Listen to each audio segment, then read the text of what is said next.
Terima kasih kerana setia menonton Diary MB untuk paparan episod kali ini. 17 hingga 22 Mei Menteri Besar dijadualkan menghadiri beberapa majlis. Pada Sabtu 17 Mei, Yang Berhormat Datuk Muhammad Khalid Nordin berada di Bandar Baru Uda. Beliau hadir bagi merasmikan mesyuarat agung tahunan berkenaan. Dan dengan doa mudah-mudahan mesyuarat agung tuan-tuan dan puan-puan dapat jalan dengan baik dan koperasi tuan-tuan dan puan-puan mendapat kejayaan berterusan.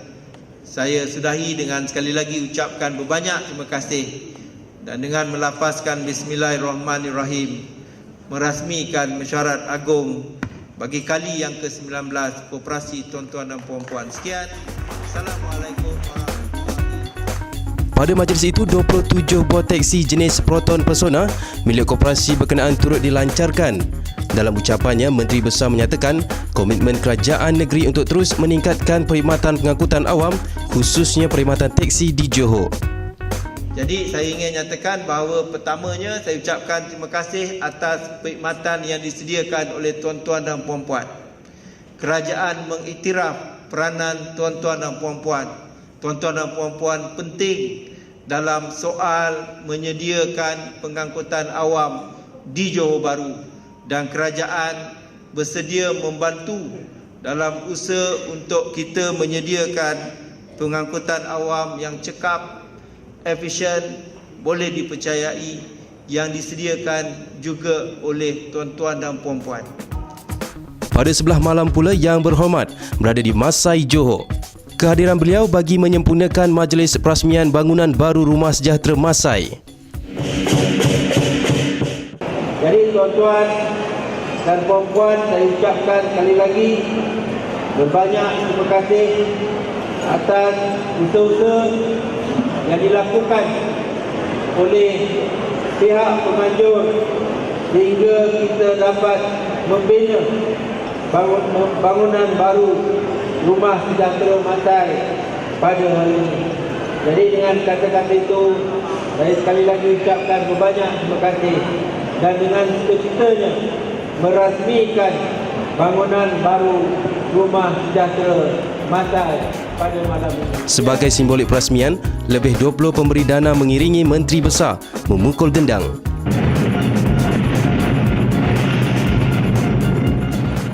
Mereka terdiri daripada agensi swasta, NGO dan badan korporat yang turut membantu membangunkan rumah itu bagi menempatkan warga emas.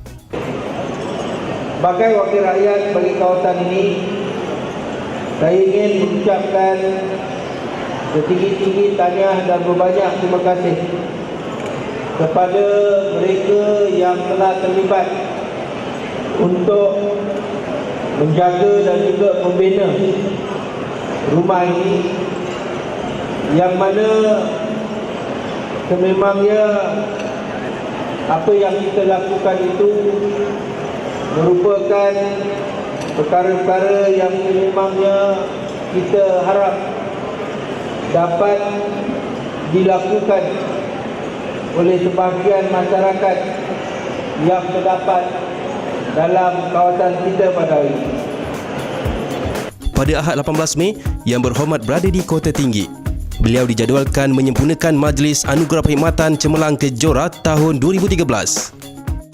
Dengan melafazkan Bismillahirrahmanirrahim, saya dengan sukacitanya meresmikan Majlis Anugerah Perkhidmatan Cemerlang Kejora bagi tahun 2013. Assalamualaikum warahmatullahi wabarakatuh.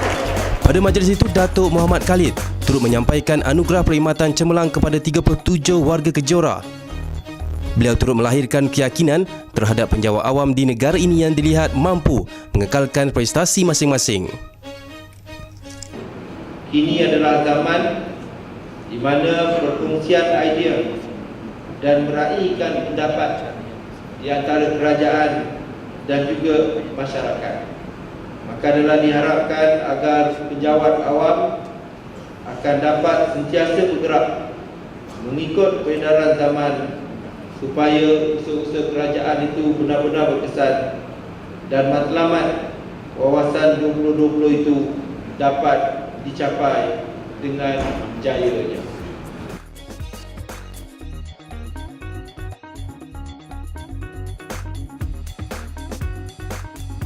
Pada hari yang sama, Datuk Muhammad Khalid turut berada di Taman Penawar Harmoni. Kehadiran beliau bagi menyempurnakan Majlis Pencatanah dan Pendaftaran Rumah Mampu Milik di kawasan berkenaan. Sebanyak 474 rumah teres kos rendah dan 130 buah rumah berbandung bakal dibina. Projek ini sebahagian daripada 9,000 rumah mampu milik yang akan dibangunkan di Bandar Penawar pada tahun ini. Pada sebelah petang, Menteri Besar menghadiri majlis penyerahan bendera kepada kontijen Johor sempena Sukma ke-17. Penyerahan bendera kepada ketua pasukan dilakukan di Kompleks Belia Sukan Lakin. Datuk Muhammad Khalid meletakkan harapan tinggi terhadap seluruh kontijen agar dapat mengharumkan nama negeri Johor. Kita meletakkan harapan yang tinggi kepada saudara-saudari untuk mengharumkan nama negeri Johor, untuk menentukan apabila tamatnya sukan tersebut, Johor boleh berdiri megah dengan negeri-negeri yang lain yang bertanding dalam sukan tersebut.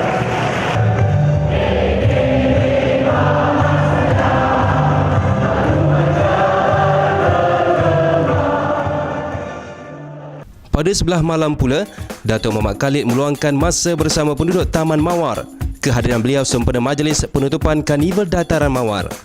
Pada majlis itu, Yang Berhormat mengumumkan peruntukan bagi membina balai komuniti dan juga tempat sukan ekstrim. Adalah diharapkan supaya dengan pembinaan ini kemudahan bermain skateboard ataupun papan luncur taraf antarabangsa ini akan dapat memenuhi permintaan anak-anak muda yang terdapat di Taman Mawar dan di kawasan persekitarannya. Jadi insya-Allah tuan-tuan dan puan-puan, kita akan mulakan pembinaan ini tidak beberapa lama lagi dan ianya dijangka dapat disiapkan dalam masa 5 ataupun 6 bulan daripada tarikh mula pembinaannya. Jadi inilah antara Pada Khamis 19 Mei, Datuk Muhammad Khalid bersama Exco Negeri Johor membuat lawatan kerja di Taman Negara Gunung Ledang. Ketika lawatan itu, beliau melahirkan keyakinan bahawa daerah berkenaan mempunyai potensi dalam bidang pelancongan. Sementara itu, Menteri Besar turut berkesempatan melawat tapak jualan usahawan IKS yang terdapat di kawasan berkenaan. Katanya, usaha meningkatkan kemampuan ledang sebagai pengeluar produk sayur-sayuran turut diberi perhatian selain memantapkan lagi produk pelancongan ledang. Dalam lawatan yang sama, Menteri Besar turut menyempurnakan majlis penyerahan hak milik, bantuan rumah dan pelancaran inap desa.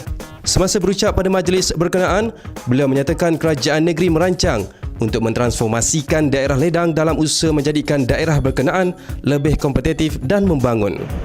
Maka bagi kita menentukan ledang dapat memenuhi hasrat dan harapan kerajaan negeri, bukan saja untuk ia menyumbang kepada pembangunan pertumbuhan, ia juga komplimen daerah-daerah yang lain. Maka antara perkara yang telah kita memutuskan yang kita akan lakukan di daerah ledang ialah kita bersetuju supaya kita membina pusat pentadbiran baru sebagaimana yang telah dirancang dahulu. Dalam pada itu, Datuk Muhammad Khalid turut meluangkan masa melawat dan merasmikan satu daripada 16 inap desa. Ia merupakan inap desa yang pertama dibangunkan di kawasan Kampung Sagil yang mampu menarik kehadiran pengunjung. Pada Khamis 22 Mei, Yang Berhormat berada di Pontian. Beliau hadir bagi menyempurnakan Majlis Perayaan Hari Guru Peringkat Negeri Johor 2014. Pada majlis itu, Menteri Besar mengingatkan warga pendidik di Johor supaya bersedia untuk berubah selain menguasai media sosial agar proses pembelajaran menjadi lebih unik sesuai dengan peredaran zaman. Pada majlis tersebut, Datuk Muhammad Khalid turut menyampaikan anugerah Guru Inovatif Negeri Johor 2014. Setiap kali tibanya tarikh 16 Mei, maka setiap kali itu jugalah kita semua teringat kepada kata-kata hikmah sastrawan negara Osman Awang yang juga merupakan anak jati Johor. Osman Awang pernah menyebut bahawa lahirnya seorang Perdana Menteri, doktor, peguam, pensyarah ataupun menteri besar adalah bermulanya daripada seorang guru biasa yang mengajarnya membaca dan menulis. Pada saya, inilah satu ungkapan yang mengangkat martabat seorang guru dalam mendidik anak bangsa tanpa mengira masa, tenaga serta wang ringgit. Mana tidaknya. Sekian dari IMB untuk minggu ini. Teruskan menonton kami di www.tvselatan.com.